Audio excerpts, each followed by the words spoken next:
Sécurité. Sortez ce gamin d'ici avant qu'il ne contamine quelqu'un. La voix stridente du docteur Harrison résonna dans le couloir de l'hôpital mémorial de Chicago, tandis qu'il désignait le garçon de 10 ans qui venait d'entrer par la porte principale. Jérôme Williams s'arrêta au milieu du hall en marbre, ses baskets trouées contrastant brutalement avec le sol brillant. Il avait marché 12 pâtés de maison sous la pluie glaciale de novembre pour arriver jusqu'ici, mais ce n'était pas le froid qui faisait trembler ses mains, c'était l'urgence d'une promesse qu'il s'était faite à lui-même. « S'il vous plaît, docteur », dit Jérôme, sa voix calme surprenant tout le monde. « Je veux juste aider la fille en fauteuil roulant. Je sais comment la faire marcher. » Le docteur Harrison, chef du service de neurologie pédiatrique et héritier d'une dynastie de médecins remontant à 4 générations, regarda le garçon comme s'il était une tache sur sa blouse immaculée. « Vous n'avez pas entendu ? J'ai appelé la sécurité. Les enfants des rues n'ont pas à se mêler de médecine ici. » À 45 ans, le docteur Harrison s'était battu une réputation en traitant exclusivement les enfants de l'élite de Chicago. Sa spécialité était de dire aux parents riches exactement ce qu'ils voulaient entendre, même lorsqu'il n'y avait plus aucun espoir.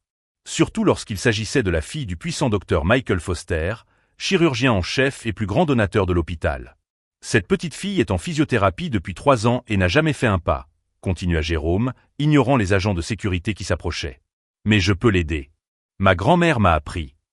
Le docteur Foster apparut dans le couloir à ce moment-là, poussant le fauteuil roulant de sa fille Emma, âgée de 7 ans.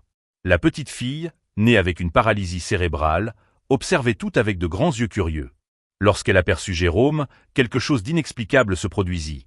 Elle sourit et tendit ses petits bras vers lui. « Emma, non », murmura le docteur Foster en tirant le fauteuil en arrière. « Allons à la séance. » Mais Emma a pointé Jérôme du doigt et a prononcé son premier mot clair depuis 2 ans, « ami ». Le silence qui a suivi était assourdissant. Le docteur Harrison a ressenti une pointe d'irritation en voyant la réaction de la petite fille. Au cours des 3 années passées à soigner Emma, elle n'avait jamais montré le moindre intérêt pour qui que ce soit ou pour son traitement. Jérôme s'agenouilla à hauteur du fauteuil roulant, ses yeux rencontrant ceux d'Emma. « Salut, princesse. Tu veux apprendre à danser ? Ça suffit », explosa le docteur Harrison. « Les agents de sécurité, faites sortir ce garçon immédiatement. Et vous, dit-il en pointant Jérôme, si vous remettez les pieds ici, j'appelle la police. » Jérôme se leva lentement, mais avant d'être escorté dehors, il murmura quelque chose qui glaça le sang du docteur Harrison. « Docteur, je sais exactement pourquoi Emma ne s'est jamais améliorée. Et je sais aussi que vous le savez. » Tandis que les agents de sécurité le conduisaient vers la sortie, Jérôme garda les yeux fixés sur le docteur Harrison. Il y avait quelque chose dans son regard qui ne correspondait pas à un garçon de 10 ans. Une sagesse ancienne, une détermination inébranlable, et plus troublant encore, la confiance silencieuse de ceux qui détiennent des secrets trop puissants pour être révélés au mauvais moment. Si vous aimez cette histoire de courage et de détermination, n'oubliez pas de vous abonner à la chaîne pour découvrir comment un simple moment d'humiliation allait devenir le catalyseur d'une révolution qui allait changer à jamais la vie de tous les occupants de cet hôpital. 3 jours s'étaient écoulés depuis que Jérôme avait été escorté hors de l'hôpital mémorial, mais le docteur Harrison ne pouvait pas se sortir ces mots de la tête. « Je sais exactement pourquoi Emma ne s'est jamais rétablie. Et je sais aussi que vous le savez. » Que diable ce gamin voulait-il dire par là? Harrison essayait de se convaincre que ce n'était que les délires d'un enfant perturbé, mais quelque chose dans la certitude de son regard le troublait profondément. Le jeudi matin, il arriva à l'hôpital et trouva Jérôme assis sur les marches de l'entrée principale, comme s'il attendait. Le garçon n'essaya pas d'entrer, se contentant d'observer les allées et venues à travers les portes vitrées, avec une patience qui démentait son âge. « Vous n'avez pas encore appelé la police ?» demanda Harrison d'un ton sec au gardien à l'accueil. « Il ne cause aucun problème, docteur. Il reste juste assis là. Techniquement, le trottoir est public. » Harrison sentit une pointe d'irritation. Ce garçon essayait clairement de le provoquer, et ça marchait.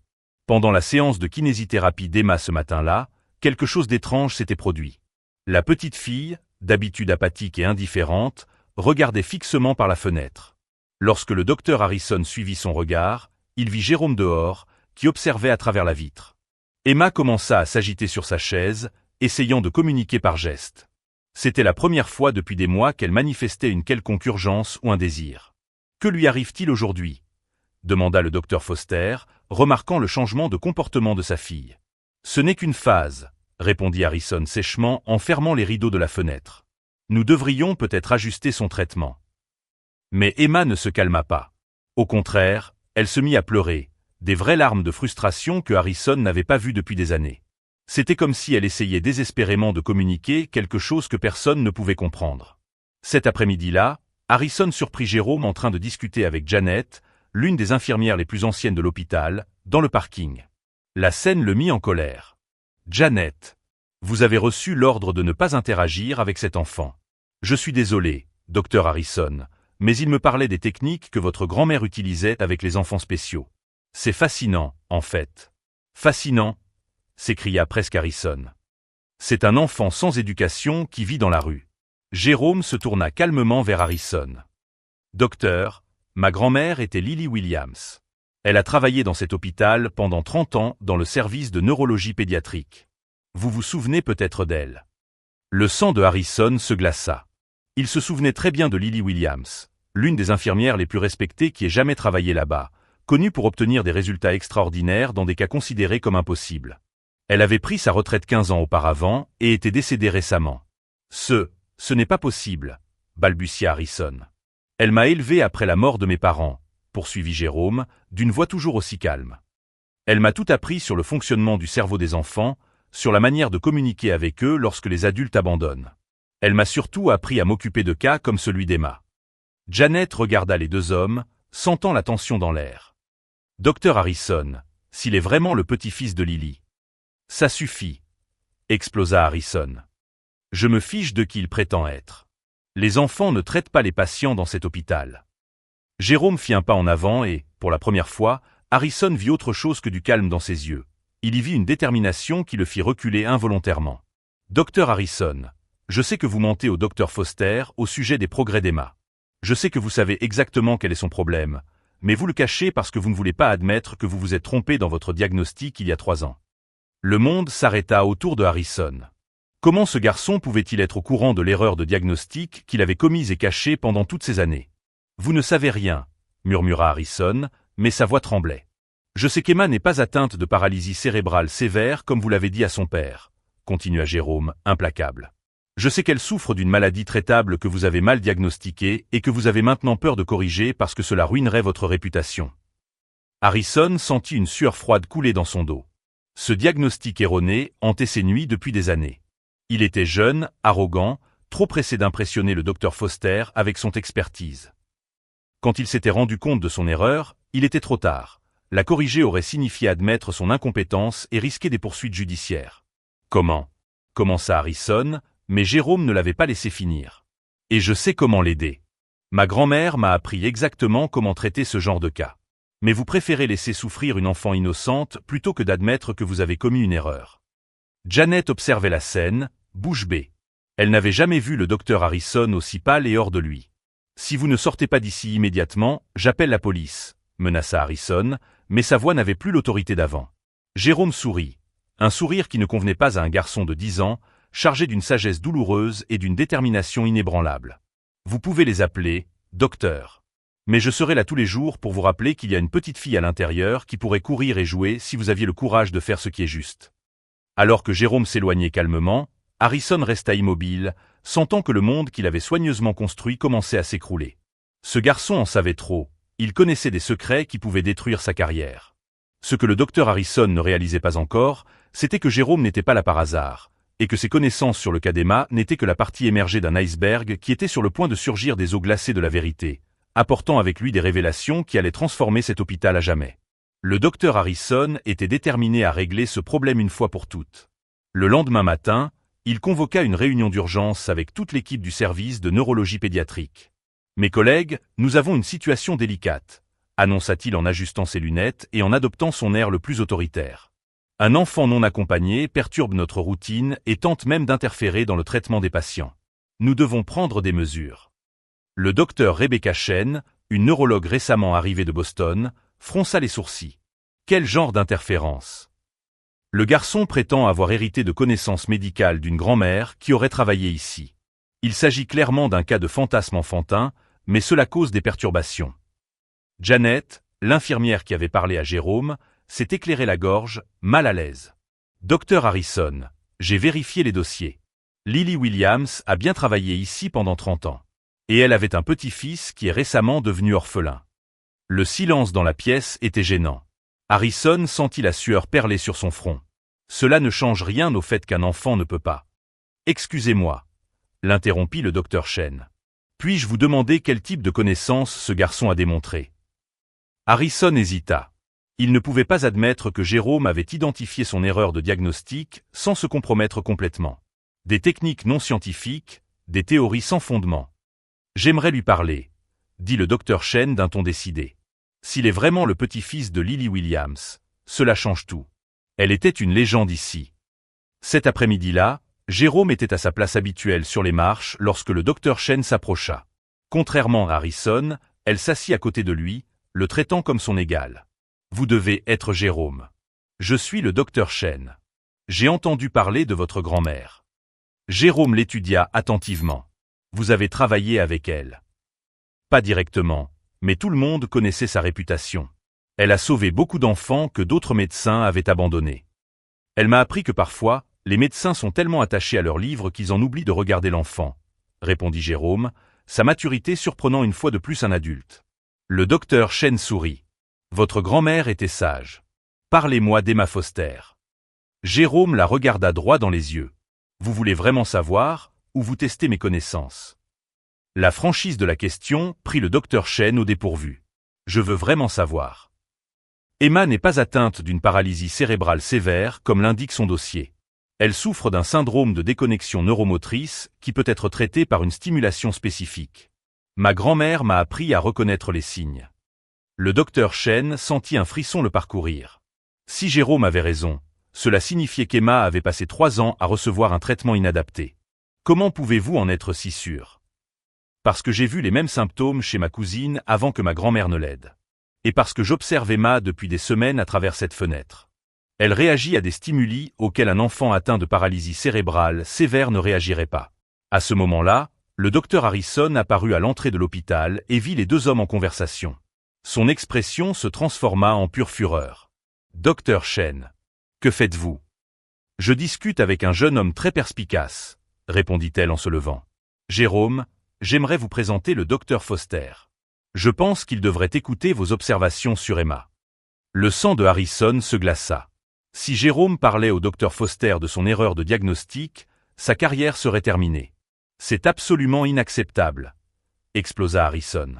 Docteur Chen, vous permettez à un enfant des rues de remettre en question nos protocoles médicaux. Un enfant qui fait preuve de connaissances médicales exceptionnelles hérité de l'une des meilleures professionnelles que cet hôpital ait jamais eue, répliqua fermement le docteur Chen. Jérôme se leva lentement, observant la dynamique entre les 2 médecins. Il y avait quelque chose dans la tension de Harrison qui confirmait ses soupçons. Docteur Harrison, dit Jérôme avec un calme dérangeant, vous avez peur de ce que je vais dire au docteur Foster, n'est-ce pas? Je n'ai peur de rien de ce qu'un enfant peut dire. Alors pourquoi ne me laissez-vous pas lui montrer ce que je sais sur Emma? Si je me trompe, vous pourrez me renvoyer d'ici pour de bon.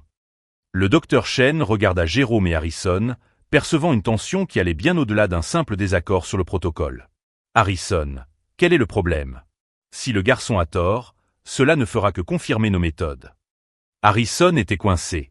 Refuser maintenant éveillerait les soupçons, mais accepter pourrait révéler son erreur catastrophique. Très bien, dit-il en essayant de garder une voix ferme. Mais quand toute cette mascarade sera dévoilée, je veux que des mesures soient prises. Jérôme sourit, un sourire qui ne semblait pas convenir à un garçon de 10 ans. Parfait, docteur Harrison. Je pense que vous serez très surpris de ce que nous allons découvrir. Alors qu'il se dirigeait vers l'hôpital, le docteur Chen murmura à Jérôme. Tu es sûr de ce que tu fais? Ma grand-mère disait toujours que la vérité a sa propre force, répondit Jérôme. Et que lorsqu'on essaie de la cacher trop longtemps, elle finit par se manifester. Ce que le docteur Harrison ignorait, c'est que Jérôme avait passé les 2 dernières semaines à faire bien plus que simplement observer Emma par la fenêtre. Il avait discuté avec d'anciens infirmiers, examiné discrètement des rapports d'évolution et, surtout, noté soigneusement chaque incohérence dans le traitement de la fillette.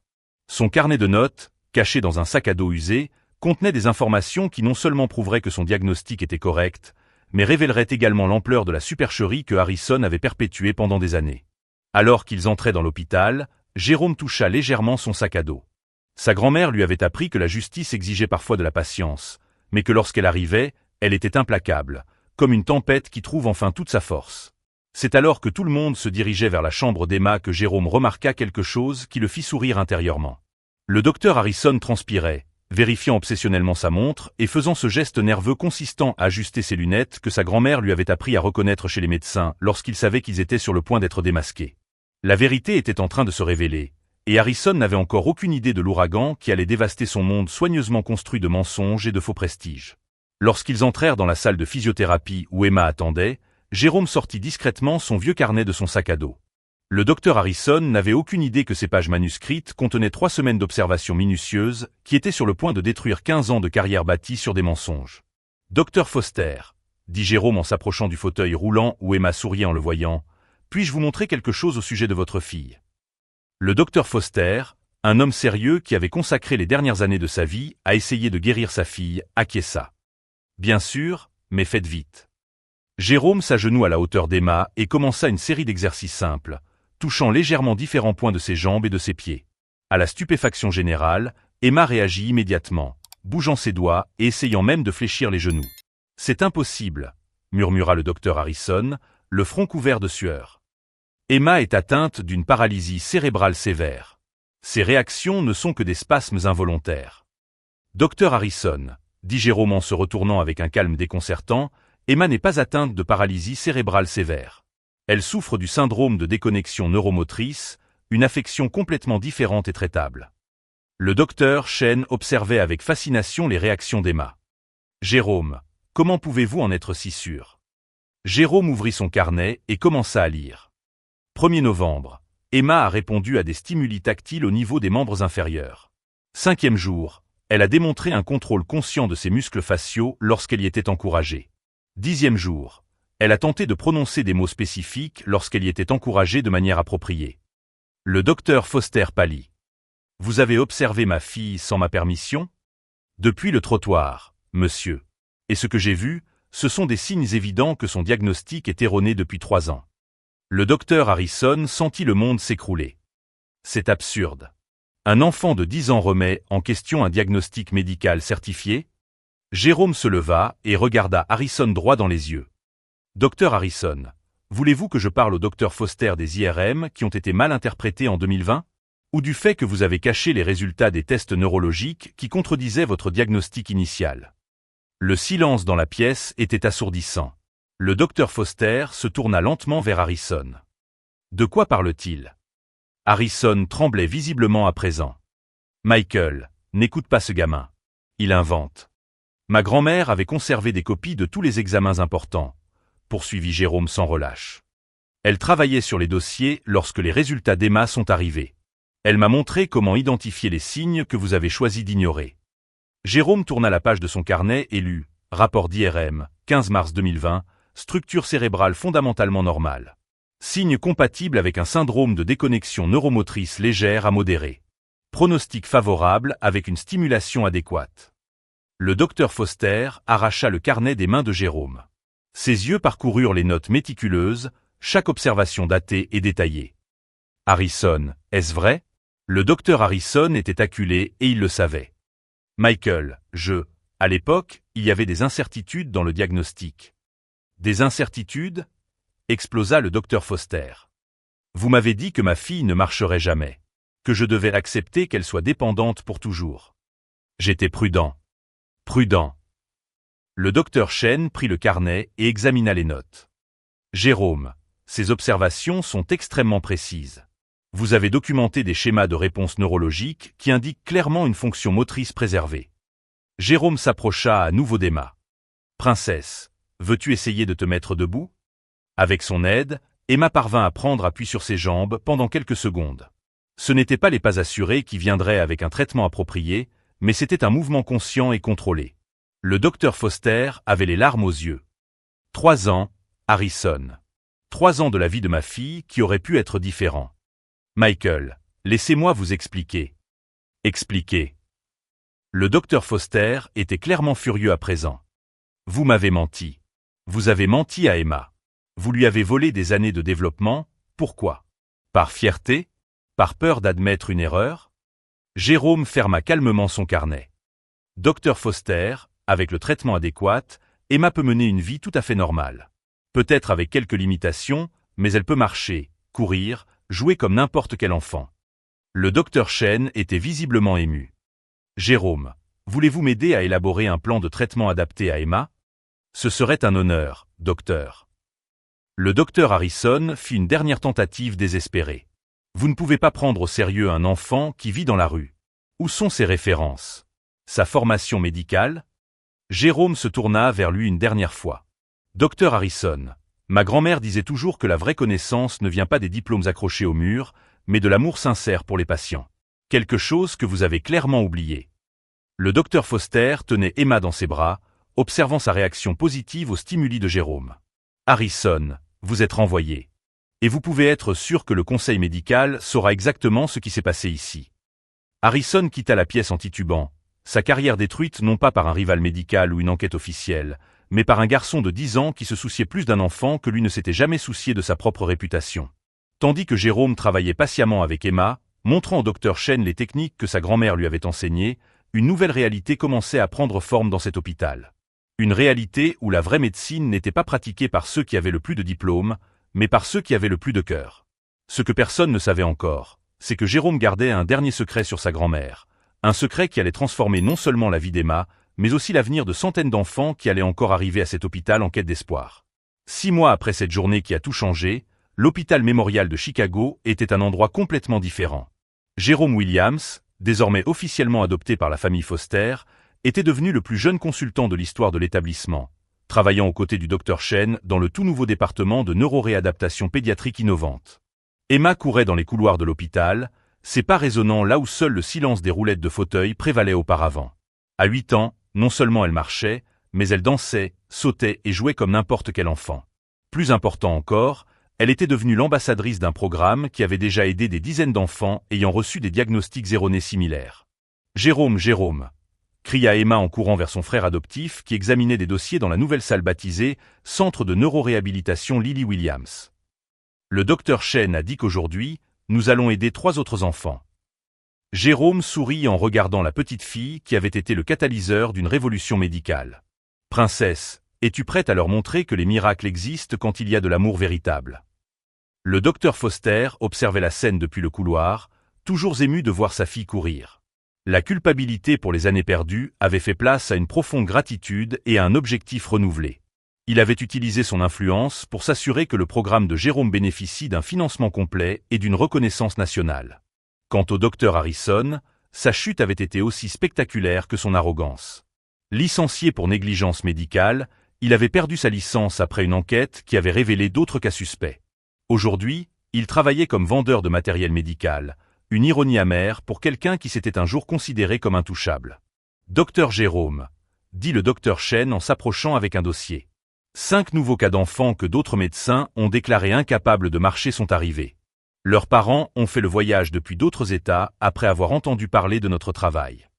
Jérôme prit le dossier, les yeux brillants de la même détermination qu'il avait affiché le premier jour. « Nous allons les aider toutes, docteur. » C'est alors que le docteur Chen révéla quelque chose qu'il avait découvert dans les dossiers personnels de Lily Williams. « Jérôme, saviez-vous que votre grand-mère a laissé un journal contenant des techniques qu'elle a développées pendant 30 ans? Des techniques qui n'ont jamais été officiellement documentées parce qu'elle savait que la communauté médicale traditionnelle ne serait pas prête à accepter des méthodes non conventionnelles? » Jérôme resta silencieux pendant un moment. Elle disait toujours que la vraie connaissance se transmettait de cœur à cœur, pas de livre à livre. Ce journal, a poursuivi le docteur Chen, contient des observations sur plus de 200 cas d'enfants qu'elle a aidés secrètement au fil des ans. Des cas que les médecins avaient abandonnés, mais qu'elle a guéris grâce à son amour, sa patience et les techniques qu'elle a apprises en observant les enfants eux-mêmes. Le docteur Foster s'est joint à la conversation. « Jérôme, ta grand-mère n'a pas seulement sauvé Emma. Elle a laissé un héritage qui sauvera des milliers d'enfants. » À ce moment-là, Emma courut vers Jérôme et le serra dans ses bras. « Merci de m'avoir appris à marcher, mon frère. » Jérôme la serra à son tour dans ses bras et murmura. « Merci de m'avoir appris que parfois, les plus grands miracles se cachent sous l'apparence d'enfants que le monde a abandonnés trop tôt. » Aujourd'hui, 3 ans plus tard, le centre Lily Williams est une référence nationale en matière de neuroréadaptation pédiatrique. Jérôme, âgé de 13 ans, étudie la médecine dans un programme spécial pour surdoués, mais il continue de travailler avec les enfants qui arrivent au centre. Le docteur Harrison continue de se battre pour reconstruire sa carrière, mais il a découvert que les réputations détruites par l'arrogance et les préjugés sont beaucoup plus difficiles à réparer que les diagnostics médicaux. Il a perdu non seulement son emploi, mais aussi la confiance de toute une communauté qui a découvert à quel point elle avait sous-estimé le pouvoir de la vérité entre les mains d'un enfant déterminé. Emma Foster, aujourd'hui âgée de 11 ans, étudie pour devenir pédiatre. Elle veut rendre à tous les enfants qui ont un jour été considérés comme des cas perdus, tout comme elle était, ce qu'ils ont reçu. Jérôme a appris que la plus grande vengeance contre les préjugés n'est pas la colère ou le ressentiment, mais le succès discret qui transforme des vies et prouve que la grandeur n'a ni couleur, ni classe sociale, ni âge.